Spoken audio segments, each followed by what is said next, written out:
I have to be honest with you. I've been walking around for the last few days with this really, really strange feeling. Okay. What kind of feeling? It's like a mix of confidence and secrecy.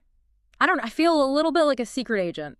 Or maybe No. sort of like a puppet master pulling strings that nobody else in the room can even see. That is a deeply ominous way to open a Yeah, conversation. no, I know.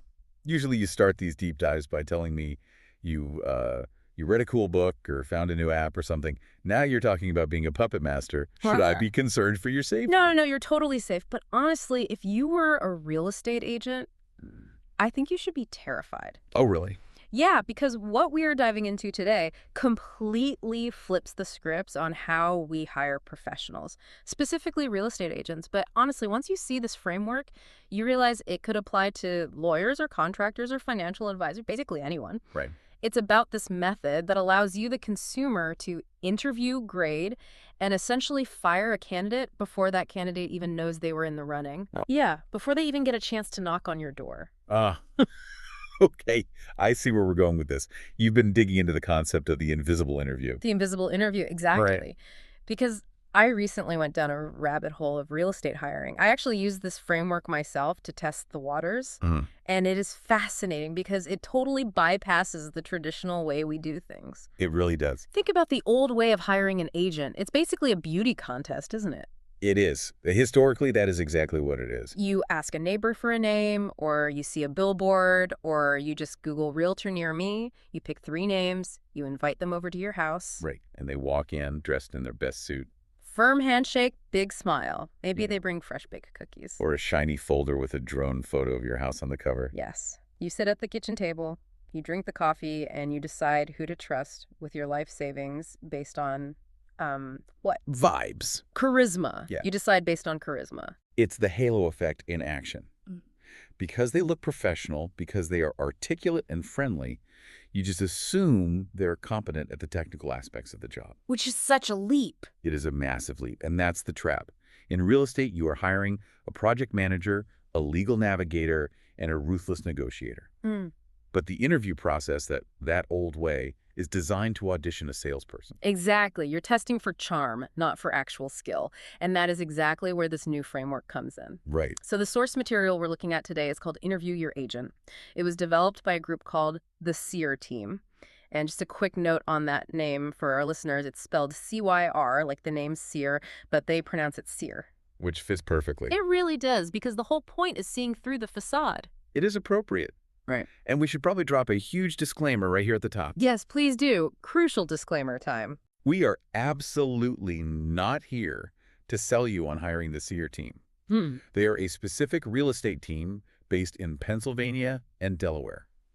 I think it's Chester, Delaware, Montgomery, and Newcastle counties. Yeah, that's right. So if you happen to live there, great. This is their methodology. But if you live in Austin or London or Tokyo, it does not matter. Not at all. We are analyzing the tool they built. We're dissecting the methodology because the principle of this thing applies anywhere. Precisely. They've essentially open-sourced a strategy that empowers you, the consumer, to act like a procurement officer at a Fortune 500 company, rather than just a homeowner hoping for the best. And from my perspective as an industry analyst, what's most compelling is the sheer panic this induces on the other side of the table. Oh, the panic is so real. I felt it when I was testing it out. I felt like I knew a secret they didn't. You did. So the mission for this deep dive is simple. We are going to walk you, the listener, whether you're a buyer, a seller, or just someone fascinated by human behavior, through the preliminary round. This is a vetting stage that happens entirely in writing, involves using AI as a judge, and prevents bad agents from ever wasting a single second of your time. It's efficient, it's brutal, and it relies on something economists call information asymmetry. Okay, let's pause right there on that. Information asymmetry.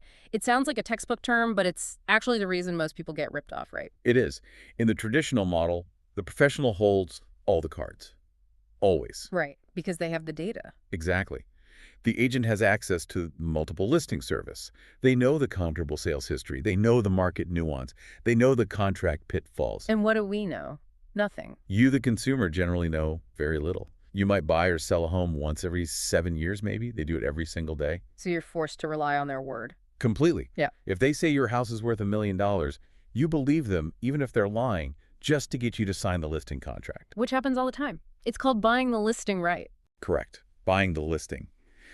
But this framework, the Cyr method, flips that asymmetry entirely. It really does. It says, I'm going to acquire a scouting report on you based on your own words before I ever let you use your charisma on me.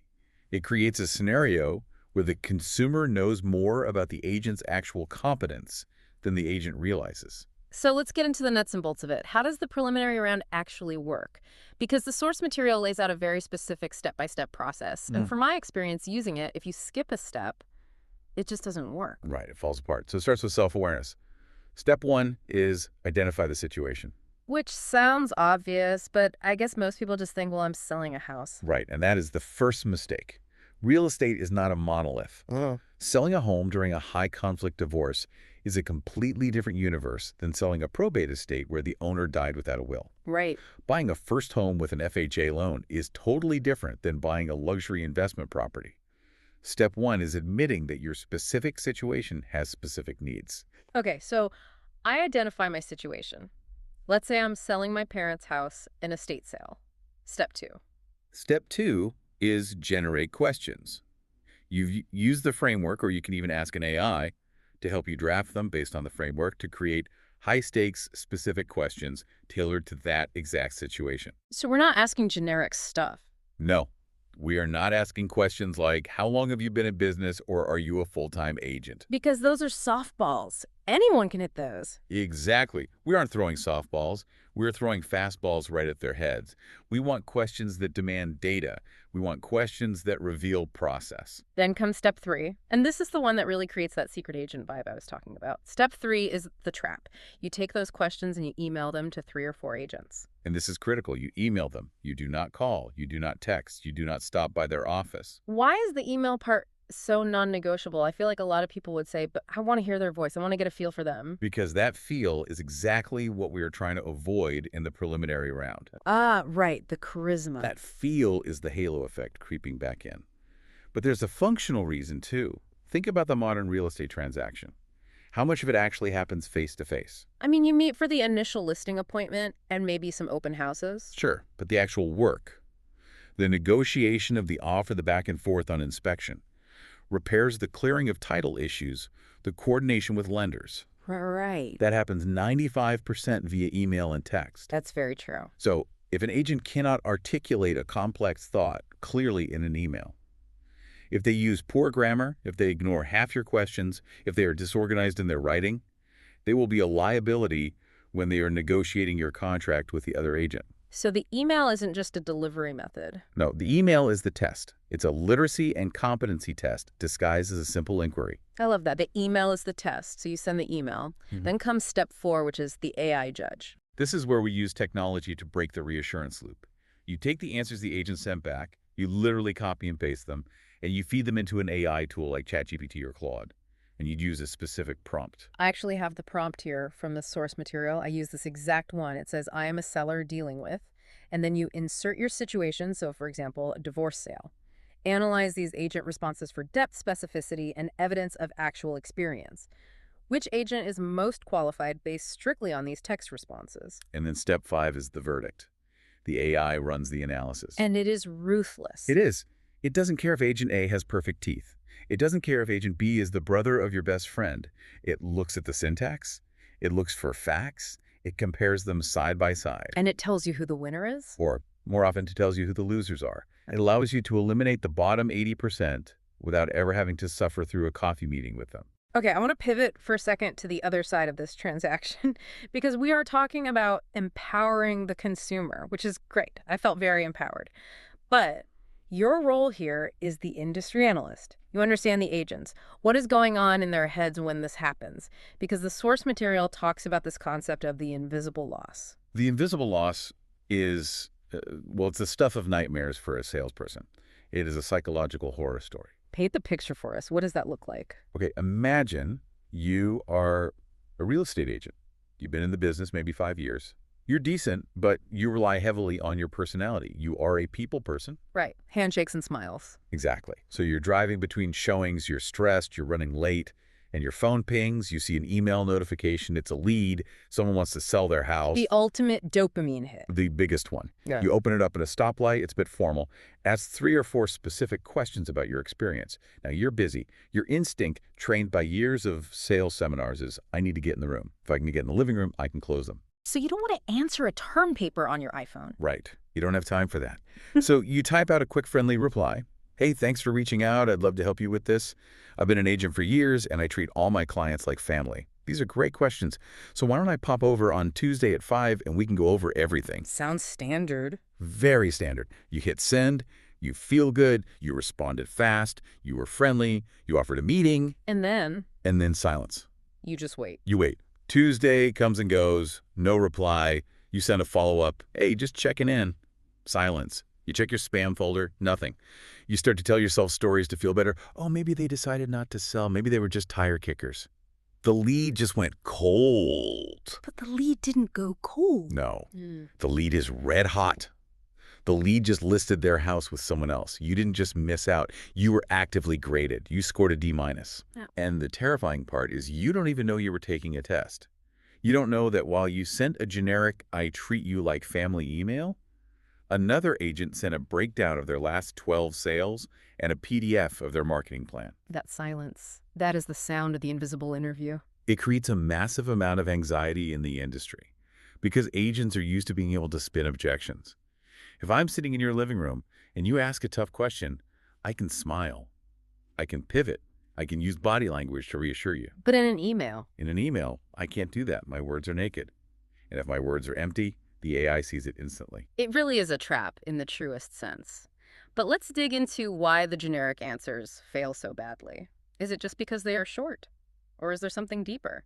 Because the source material brings up a concept called the Pantana parallel. Now, I had never heard of Jason Pantana before this. Who is he, and why is he relevant here? Jason Pantana is a huge figure in real estate coaching. He works for Tom Ferry International, which is the biggest coaching organization in the industry. He's their marketing guy. And lately, he has been traveling the country teaching real estate agents how to use artificial intelligence. Okay, so he's teaching the agents to use the exact same tools we're using to judge them. Yes. And his core mantra to agents when using AI is better inputs, better outputs. Garbage in, garbage out. Exactly. He teaches them that if you go to ChatGPT and say, write a listing description for 123 Main Street, you will get a boring generic paragraph that sounds like a robot wrote it. Right. But if you say, act as a luxury copywriter, write a description for a historic Victorian in Westchester, PA, highlight the original stained glass, the proximity to the borough, and target a young professional couple moving from the city, then you get magic. So specificity creates quality. Right. Now, here is the irony. The Cyr Team's framework takes that Pantana parallel and flips it onto the consumer. How so? Like, how does the consumer use that? Well, the consumer is now the prompter. The consumer is the one putting in the inputs. If a consumer provides a low-quality input, a vague question like, are you experienced to say, they're giving the agent permission to provide a low-quality output. Like, yes, I love real estate. Exactly. It allows them to wiggle. It allows them to hide. Yes. But the Cyr framework forces the consumer to provide high-quality inputs. The questions are designed to be traps. They are specific. They are hard, and they demand evidence. By providing a high-quality input, you force the agent to provide a high-quality output. And if they can't, if they don't have the data, they are totally exposed. But wait, can't they just fake it? I mean, agents are salespeople. Can't they just use ChatGPT themselves to write a perfect answer to these hard questions? That is the most common objection I hear to this whole system. Oh, the agents will just use AI to cheat. But here's the catch. You can use AI to fake tone. You can use AI to make yourself sound Shakespearean or highly professional. Right. But you cannot use AI to fake a track record, not when the questions are this specific. Give me an example of that. What is the difference between reassurance, which I assume is what the bad agents do, and actual evidence? Reassurance is fluffy. It feels good. It sounds like, don't worry, I'll take care of everything. I'm on your side. I'm a bulldog for my clients. Which sounds nice in a living room. It does. But evidence is cold. Evidence sounds like I have closed 22 transactions in this zip code in the last 24 months. My average list-to-sale ratio is 101%. Here is a list of the last 3 inspectors I negotiated repairs with. You can't fake the number 22. You either have a list of inspectors or you don't. The AI judge looks at those 2 paragraphs. One is full of adjectives, the other is full of nouns and numbers. The AI picks the nouns every single time. This is a perfect segue into the case studies because I really want to see this in action.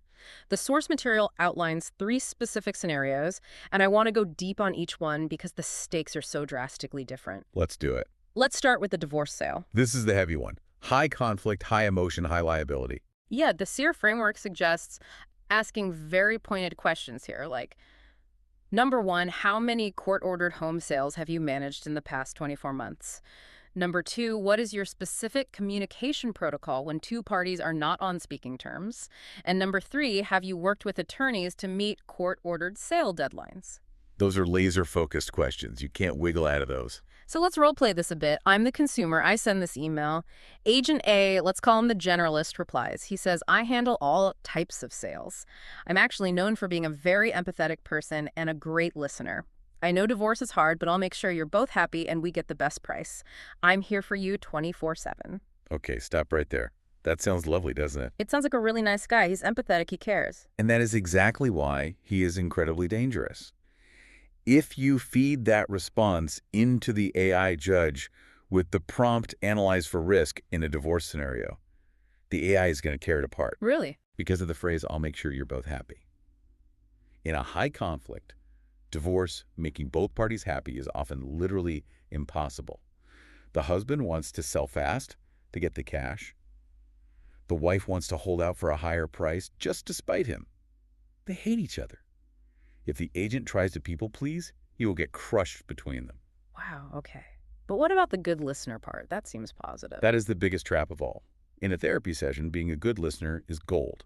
In a court-ordered sale, it's a massive liability. How so? Imagine the husband calls Agent A and says, hey, I don't want showings this weekend.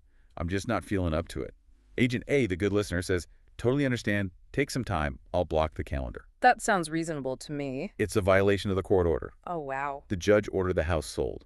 By listening to the husband, without getting the wife's written consent and the attorney's approval, Agent A has just breached his fiduciary duty and potentially put the sellers in contempt of court. He was nice, and because he was nice, he got his client sued. That is wild. Okay, That is a perspective I definitely did not have. Now let's look at Agent B, the pro.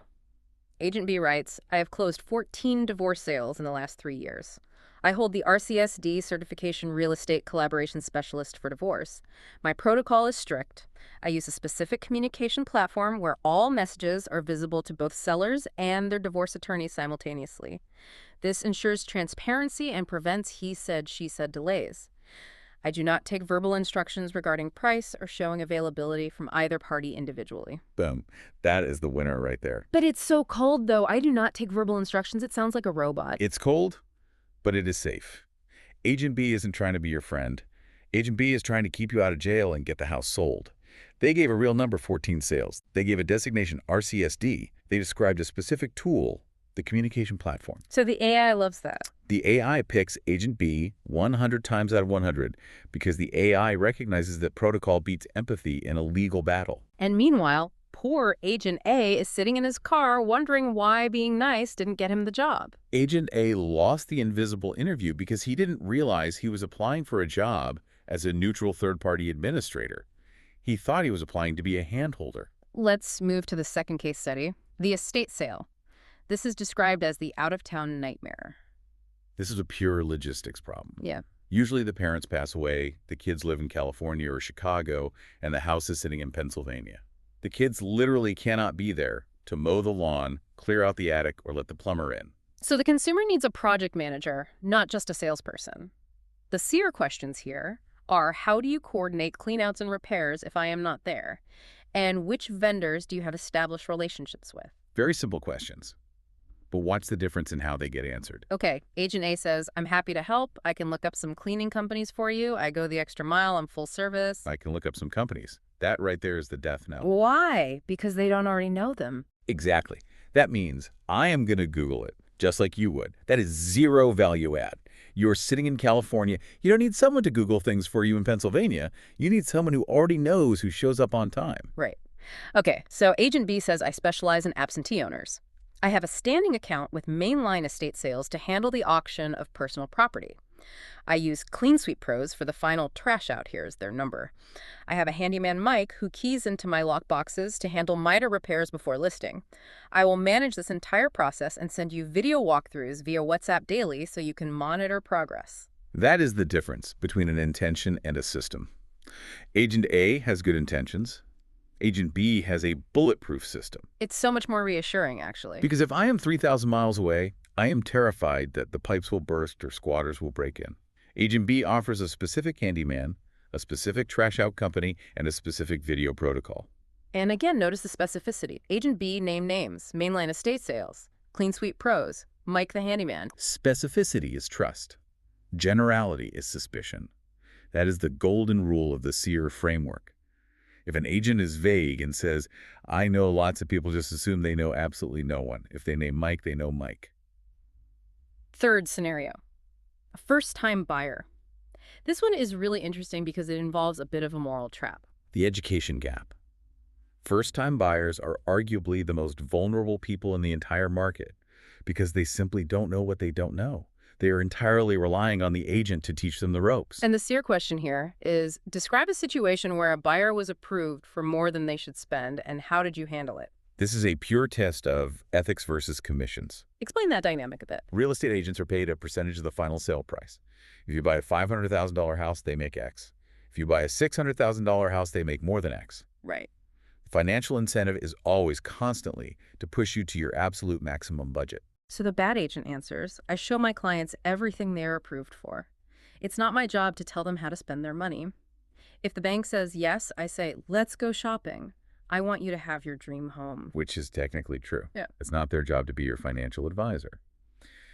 But it reveals what we call commission breath. They are overly eager to max out the sale size. Commission breath. That's gross but accurate. The good agent answers, I sit down and discuss monthly comfort versus bank approval. Just because a lender approves you for $600K doesn't mean you want the $4,500 mortgage payment that comes with it. I often advise clients to look $50K below their max approval to save room for repairs, furniture, and lifestyle. I want you to be happy in the house, not house poor. The AI analyzes that and instantly sees client-focused versus sales-hungry. It's a subtle distinction when you're just reading text, but when you see them side by side like this, it screams at you.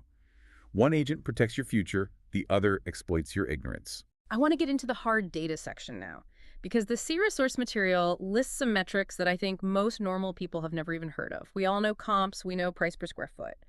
But what about list-to-sale ratio? This is, in my professional opinion, the single most important metric for a seller to look at. And if an agent doesn't know theirs, you need to run away. Okay, let's break it down. What exactly is it? The list-to-sale ratio is the percentage difference between the final list price of the home and what it actually sold for at the closing table. Let's do the math real quick. Imagine you have a house.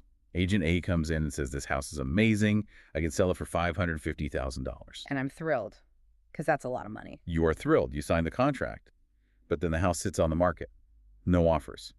2 weeks later, Agent A comes back and says, well, the market is softening. We need to drop the price to $525. Still nothing. Then $500. Finally, it sells for $490,000. Okay, so they dropped it 60 grand. Right.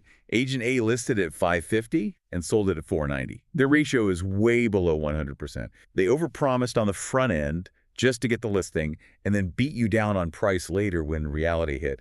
That gap, the $60,000 gap, is stress, it's lost time, it's carrying costs.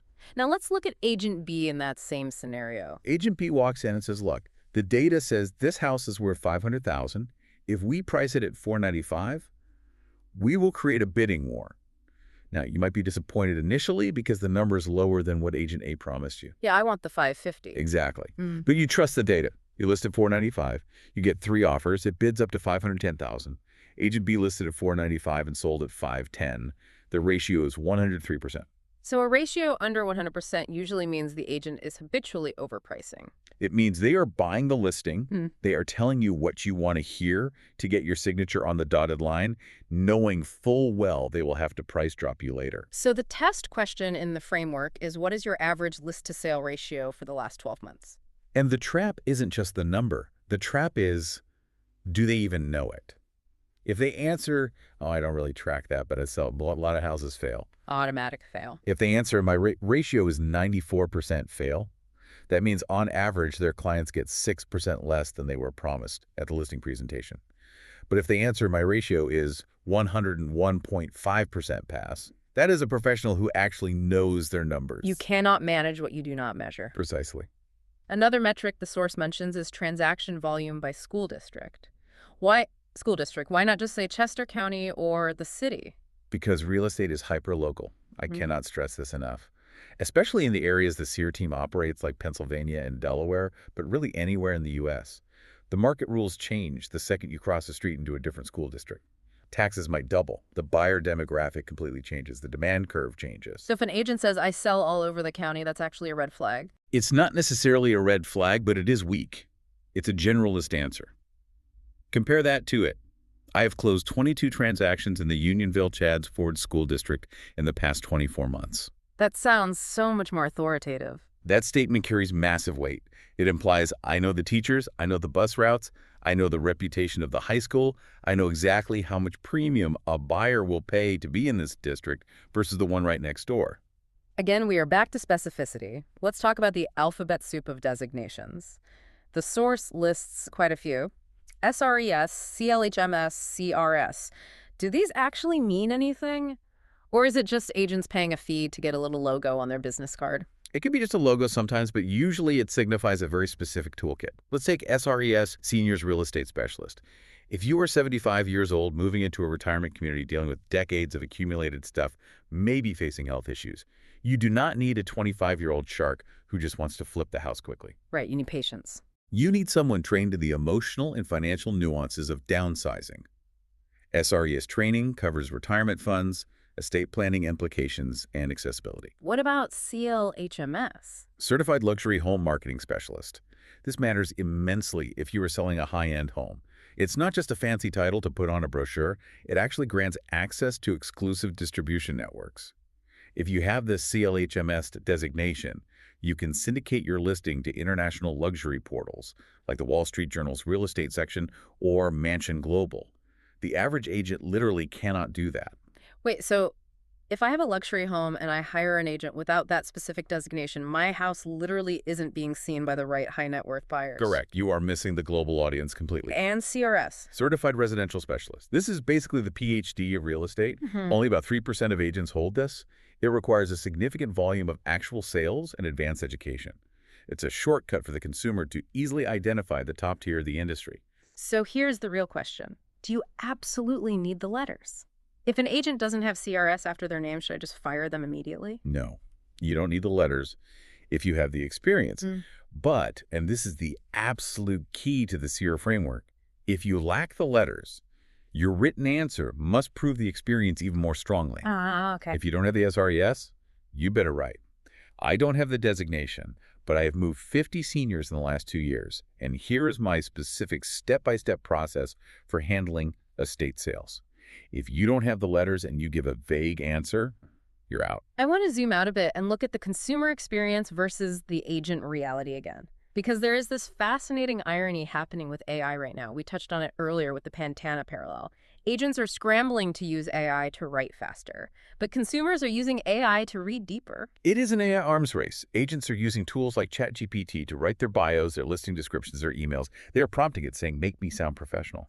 And the AI is doing exactly that. It's making them sound smoothly generic. It's polishing the rough edges, but it's also completely removing their actual personality. It is creating what I call a mask of competence. You could be a terrible agent, but if you use ChatGPT, you can send a grammatically perfect, polite email. But the Cyr framework is the counterweapon to that. Exactly. The consumer uses AI to strip the mask right off. When you paste that perfect email into the AI judge and say, analyze for evidence, the AI totally ignores the politeness. It ignores the grammar. It just hunts for the data points. Wow. It's poetic, really. The agent is using AI to add fluff. The consumer is using AI to burn the fluff away. Analyze these responses for depth and evidence. That prompt cuts through the ChatGPT polite email template like a hot knife through butter. And that perfectly explains the total confusion agents feel right now. They think, I use the technology, I sent a great email, why didn't I get the appointment? You didn't get the appointment because you used the technology to hide, not to reveal. The Cyr team's insight here that the AI acts as the great equalizer is really powerful. It strips away the halo effect. It doesn't care if you drive a Mercedes or a Honda. It only reads the text. And that parallels how the very best agents, the top 1%, actually use AI. The best agents aren't using AI to write love letters to clients. They're using AI to analyze market data, to spot trends, to calculate absorption rates. Yeah. They use it for analysis. This framework just invites the consumer to do the exact same thing. This brings us to the future. What does this mean for hiring in general? Because we started this deep dive saying this isn't just about real estate. It's about the collapse of information asymmetry across the board. For decades, professionals, doctors, lawyers, mechanics, real estate agents relied on the fact that they knew more than you. You had to trust them. You had to take their word for it. Now, tools like this framework allow the layperson to audit the expert. You can audit the expert. That is the headline right there. The biggest financial decision of your life, buying or selling a home, should not be based on a popularity contest. It shouldn't be based on who you'd rather have a beer with.